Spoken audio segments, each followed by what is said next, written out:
One hello Taurus, Bigo Capricorn. Welcome sa aking Jack Tarot and Jackie Mouth. Today's message for you, a message from God.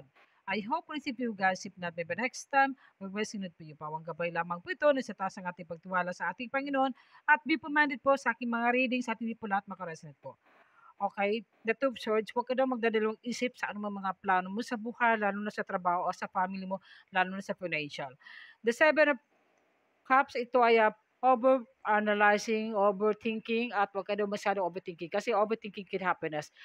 Kalmahin mo ang sarili mo at higit sa lahat at ipag-alam mo sa ating Panginoon at maging connect ka at huwag makalimut pagdasal po. Huwag kang paradalot at huwag kang maging papadala ng side problems, nagkaroon ng mga iniisip ng hindi maganda. Be think positive daw. The star, magtiwala ka lang, have bright future, dreams na paparating sa'yo, magtiwala ka sa sarili mo, lalo na sa ating Panginoon, lahat ng hindi mong dasal mo, matutupad yan. At lahat po ay wish upon a star. Ito po ang ating mensahe sa ating Panginoon, yung faith had saved you, go in peace. Yun ang gusto sa ating Panginoon po, na ipapaalam sa inyo na kailangan buo yung tiwala mo. Kung siguro sa mabyo kayo nagkaroon ng weakness, kailangan buong yung tiwala mo, magtiwala ka lang para makakaroon ng peace of mind, peace of heart, peace of living, peace of soul. Ito naman, give and it shall be given to you.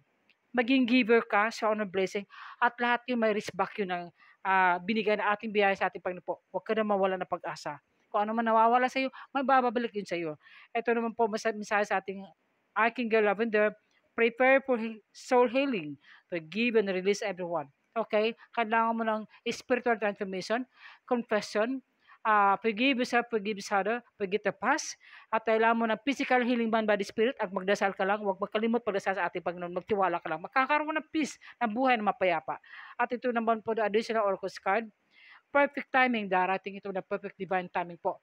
Ibibigay ni Lord yun, pa sa buong tiwala mo, pagtiwala ka lang. Huwag kang magdadawlang isip, huwag kang mag-overthink, at nakaka-apekto ito sa isip, puso, damdamin mo. Okay, makakaroon ka ng anxiety problem, lagi mo naisip ng mga negatibo. Huwag. Kailangan think positive po. Yan na po. Bye!